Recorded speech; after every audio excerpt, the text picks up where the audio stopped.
Hayyee Muhammad Awwal gaafii si gaafadha. Gaafadhu.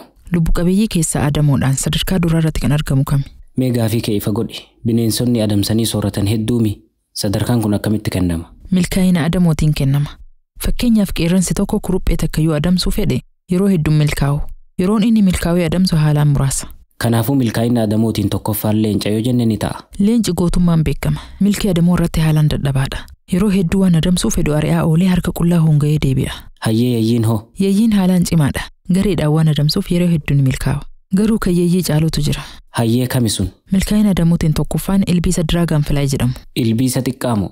Akkamitti? Dragonfly yeroo adamuuf socho'u harka 95 ni milkaa'a. Yeroo 5 qofa honga'ee deebi'a. Sababni hoo? Ilbiisni kun jalqaba adamuuf sochii eegaluun duratti bakkuma dhaabbatu sanarraa waan adamsuuf deemu san haalaan hordofa.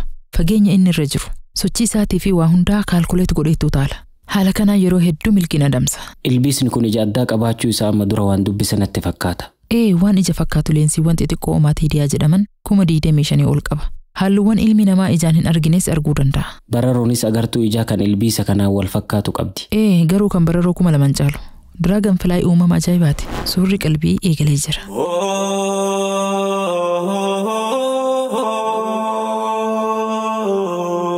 Kun raadiyoo Nuural Hudaati. Raadiyoon Nuural Hudaa sagalee uummata bal'aati. Nuural Hudaan suura qalbii musliimaati. Nuural Hudaa.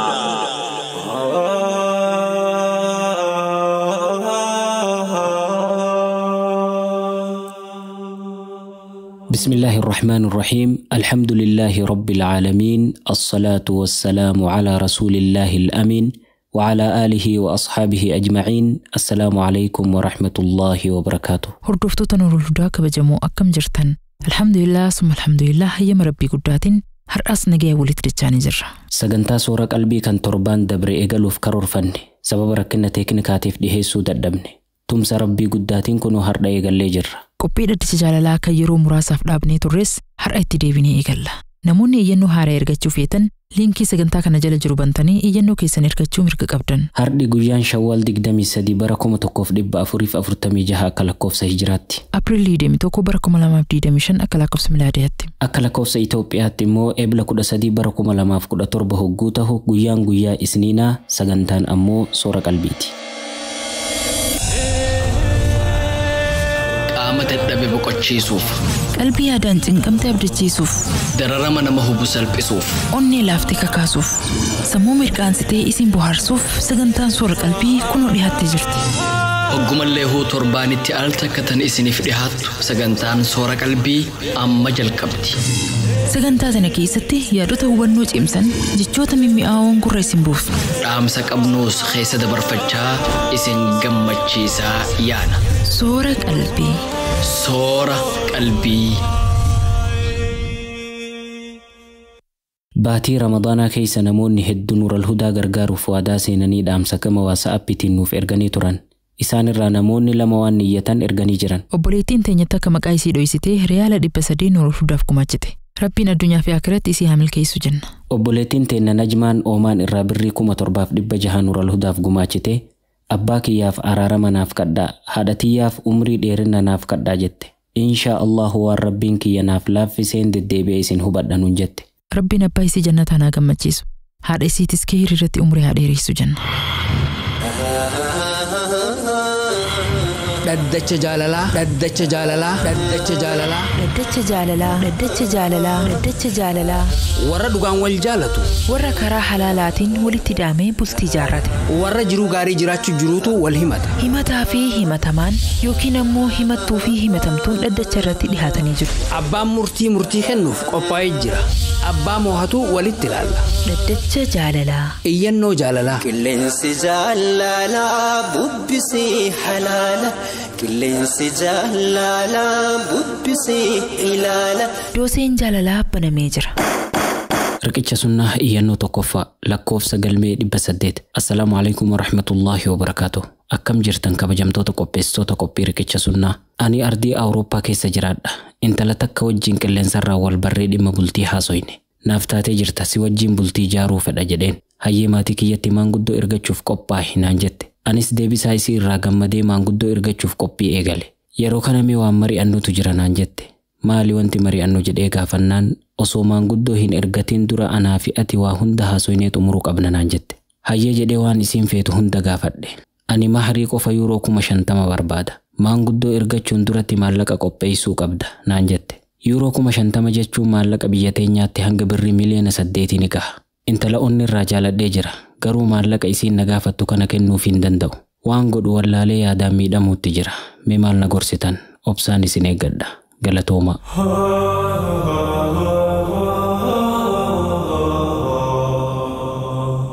Hayyee maal jettamme? Intalti tuyyoo sunnaa hordofuu feete maarii isii xiqqeessuu qabdi. Garuu hanga feete gaafachuun mirga isiiti. Yuuroo 50,000 miti miliyoona 50 jechuun mirga isiiti. Inni eessaa fidee kennaaf duuba? Innis yoo mahrii isiin gaafattu dhabe isii dhiisee intala biroo laallachuu danda'a. Garuu mahriif maallaqa hangana gahu gaafachuun daldala hin fakkaatu. Lakki daldalaa miti. Wanti daldala ta'u gabbara maatiin gaafatu. Birri kuma hanganaa fiddu malee intala siif hin kennu jechuun daldala. Isiin sanuma jechuutti jirti bara. Yuuroo 50,000 fiddu malee sitti hin heerumu jetteemi. Kun haqa isiiti. Isiin mahrii waan barbaadde gaafachuu mirga qabdi. Qabeenyi isii tokkichi mahrii kana. Yoo tasa bultii keessatti walii galuu dadhabanii adda yaa'uu fedhan mahrii isii fudhattee biraa deemti. Akka uummata biroo duniyaa inni umrii guutuu itti ifaaje cinaa qooddattee hin deemtu. Akkasi. Kanaaf shari'aan mahrii dirqama godhe. Intalti takka wayita heerumtu mahrii argachuu qabdi. Kanaafuu iyyataa kanaan maal jettame? Yoo humna qabaate mahrii isiin gaafattee haa kennuuf. Yoo nama humna hin qabne ta'e mallaqaati jettu kana hin qabu haa jedhuun.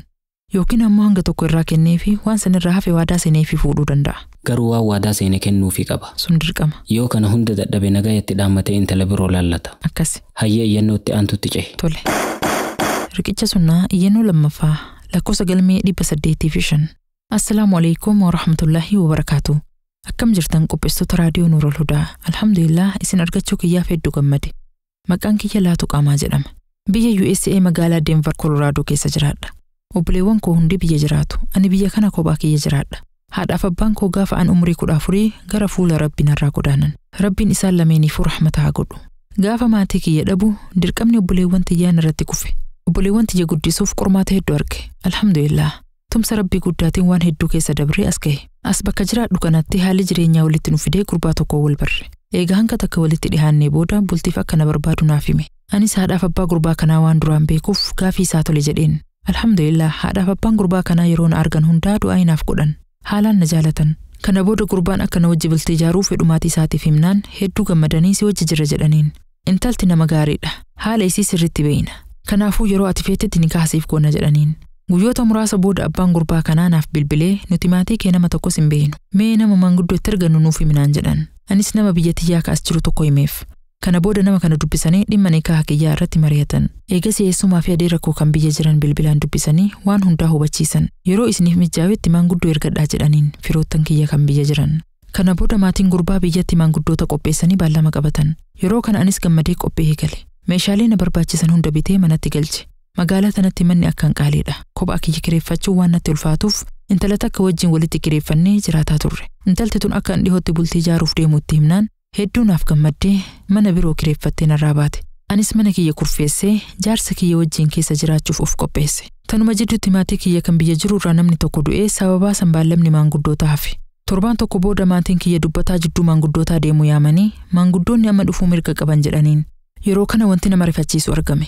Maatiin gurbaa sababaa hin beekamneef yaada jijjiiranii maanguddoota biyyaa hambisan. Maatiin kiyya torbaan 3 guutuu eeganii dhabnaan ammas dubbataa itti erganii gaafatan. Yeroo kana dubbataaf maanguddoonni akka hin dhufne himaniif. Angaafa dubbii tana dhagahuu rifadhee waan ta'u wallaale. Kana dhagahuu irra osoo dachiin na liqimsitee naaf wayya ture. Hedduu hamileen na cabe. Hunda caalaa wanti natti dhagahame sababaa gurbaan kun na dhiiseef tunaaf hin galiin. Maaliif na wajji bultii ijaaruu dhiiste jedhee gaafannaan maatiin kiyya siif hin taatu naan jedhan jedhee naaf hime. Silaa abbaan kiyya lubbuun jiraatee rakkoo tana bu'ee itti madhee gaarii ture. Silaa ayyoon tiyya lubbuun jiraatte imimmaan narraa hiixi. Amma nama rakkoo tiyya tan itti madhuu dhabee gama keessan dhufe. Mee maal naaf dhaamtan? Warra akkana na godhe kanaafoo maal dhaamtan? Obsaan isin eeggadha. Galatoomaa.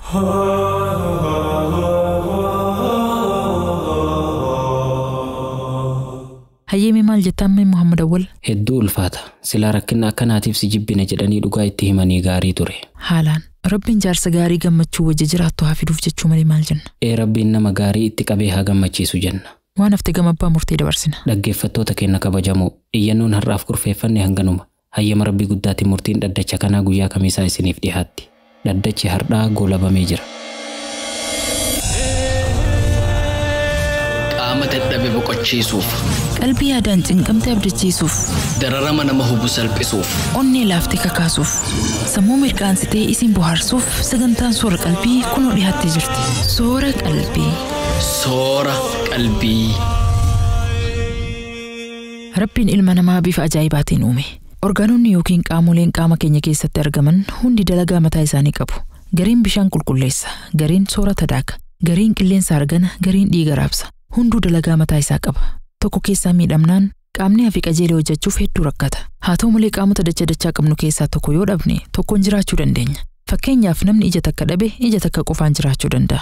Namni harkaa fi miila tokko dhabees nagayaan jiraachuu danda'a. Kan kalee takka dhabees kalee takkaan ni jiraata. Qaamoleen akka onnee fi tiruu garuu waan isaan irraa bakka bu'uu hin qaban. Sababa kanaaf namoonni kumaatamaan lakkaa'aman yeroo ammaa rakkoo jabduu keessa jiran. Dhimma kanarratti saayintistoonni biyya Jaappaan oduu ajaa'ibaa takkaan as bahan. Qorannoo yeroo dheertuu booda tiruu ilma namaatiif taatu oomishnee hantuutaa fi booyyee irratti yaalii godhutti jira jedhan. Quba qabdu teenyaarraatiin dubbii ajaa'ibaa tan isiniif dhiheessina. Tana quba qabdu, tana quba qabdu, tana quba qabdu. Tana quba qabdu, tana quba qabdu, tana quba qabdu, tana quba qabdu. Saayintistoonni Jaappaan dhimma tiruu ilma namaa kanarratti yeroo dheeraaf qorannoo irra turan. Akkaataa uumama tiruutii fi seeliiwwan tiruu gadi fageenyaan qoratanii waan tiruu fakkaatu xiqqoo takka oomishan. Akka saayintistoonni kunniin himanitti tiruun tun tiruu daa'imni garaa haadhaa keessatti wajji uumamtu fakkaatti jedhan. Argannoon kun yoo dhugaan milkaa'e namoota hedduu kan tiruu osoo eegan lubbuu dhabaa jiraniif furmaata gaarii ta'uun isaa beekamaadha. Garuu milkaa'inni isaa hanga ammaatti hin mirkanoofne. Tiruun saayintistoonni oomishne jedhan tun hanga ammaatti ilma namaa irratti yaalii hin godhamne. Ogeeyyiin fayyaa qaama ilma namaa hundaa laaboraatoorii keessatti oomishuudhaaf tattaaffii cimaa godhaa jiran. Qaamota ijoo hin ta'in kanneen akka afuuffaa fincaanii seeliiwwan ilma namaa irraa hojjechuu danda'aniiru. Qaamota akka tiruu fi kalee garuu oomishuudhaaf hedduu rakkatan. Amma garuu karaa gaarii irraa akka jiran dubbatan.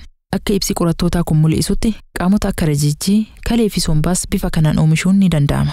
Haa ta'u malee qaamota kanneen ilma namaa keessa kaayanii dalagaa sirriitti dalaguu isaanii hubatuudhaaf yeroo dheeraa itti fudhatu akka danda'u dubbatan. Ogeeyyoonni Yuunivarsiitii Yokohaamaa Siitii tiruu kichuu tana hojjechuudhaaf seelota garaagaraa sadi fayyadamuu himan. Seelii hidda handhuraa kan gaafa daa'imni dhalatu hobbaatii wajji bahuu fi seeliiwwan qaama ilma namaa kan biroo lama fayyadamanii tiruu tana oomishuu dubbatan. Tiruu oomishan tana hantuuta rakkoo tiruu qabu tokko keessa kaayanii jijjiirama guddaa arguu himan.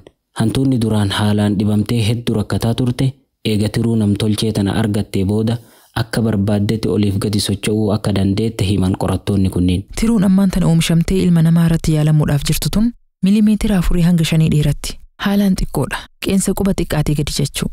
Kaayyoon qorattoota kanneenii tiruu xiqqoo tana tiruu ilma namaatiin bakka buusuu osoo hin taane tiruu nama dhukkubsatee irratti maxxansanii akka gargaarsa kennitu gochuudha. Dabalataan if duraaf tiruu tan hamma isii guddisanii akka guutumatti tiruu dhukkubsatte bakka buutu gochuufis yaaliin itti fufa. Bara 2026tti tiruun guddinaan tan ammaa irra wayyaa taate oomishuudhaaf karoorfamee jira. Ammaan tana tiruu xiqqoo tana oomishuudhaaf $10,000 oltu barbaachisa. Baasii kana hir'isuudhaafis sochiin jalqabamee jira. Akkasumas sababa tiruu tanaatiif kaansarii fi dhibeewwan biroo akka qaama keessatti hin uumamneef qorannoon gadi fageenyaa godhamaa jira. Tiruun xiqqoon tun bara 2024 gara xumuraatti booyyee keessa kaayamtee qoratamaa jirti. Booyyeen kun ammas hordofamaa jira. Bu'aan booyyee irraa argamu yoo gaarii ta'e bara 2026tti ilma namaa irratti yaaliin godhamuudhaaf karoorfameera. Hoogganaa qorannoo kanaa kan ta'e Dr. Taani Guujii waa'ee argannoo isaa yoo dubbatu tishuu tiruu fakkaattu oomishuu bira dabarree tiruu hojjechuu bira geenyee jirra. Warra dhukkuba tiruutiin rakkatee arjoomtota eegaa jiruuf oduu gaariidha jechuun dubbate. Tana quba qabdu, tana quba qabdu, tana quba qabdu. Tana quba qabdu, tana quba qabdu, tana quba qabdu, tana quba qabdu. Kan dhaggeeffachaa jirtan raadiyoo Noorol Hudaa sagantaa soora qalbiiti. Qophiileen har'aaf kurfeeffannee dhufne hanganuma. Gama keessummeessuutiin Anfarhee Adamii fi Muhammad Awwal Abdallaatu si wajjin turre. Barruu qophiilee Abu Ibtisaamtu nuuf qopheesse. Gama qindoominaatiin kutaa teeknika Noorol Hudaatu nuuf qindeesse. Waan hanga xumuraa obsaan hordoftaniif galatoomaa isiniin jenna. Inshaallah torbaan qophii birootii walitti dachaana. Hanga sagantaa birootii walitti deebinutti nagaya Rabbii keessa nuuf jiraadhaa, jiruu qananii keessa qubadhaa, milkii duniyaa fi aakhiraa argadhaa. Wassalaamu alaykum wa rahmatullaahi wa barakaatuh.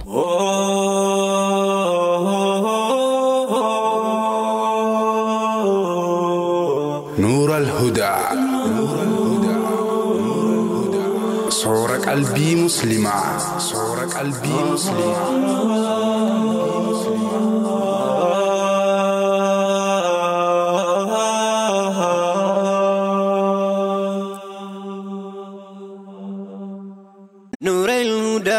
نور الهدى نور الهدى نور الهدى نور الهدى سورة قلبي مسلمة. السلام عليكم ورحمة الله وبركاته.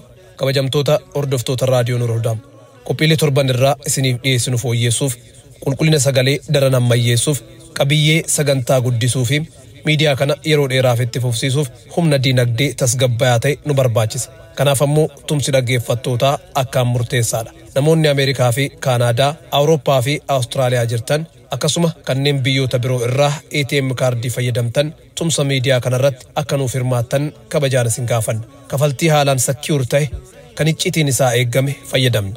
Baay'ee Ecofi irratti miseensanuuf ta'a. Miseensummaan irra xiqqaan $5 irraa eegala. Maallaqa buna tokkootiin miidiyaa kanatti fufsiisa. Linkiin irratti nu gargaartan bakka hunda isiniif jira. Websaayitii Nura Hudaa keessaan meenuu yoo tuytan peejii support jedhu argattan. Facebookii Nura Hudaa keessaan ammoo bakka get etiquette jedhu tuytan. Sagantaa Nura Hudaa irratti maxxanfamu hunda jalattis linkiin tumsaa kun ni maxxanfama. Yoo barbaadan QR koodii kana iskan godhaa. Waan dalagaa keenyaa irratti nu gargaartaniif galatooma.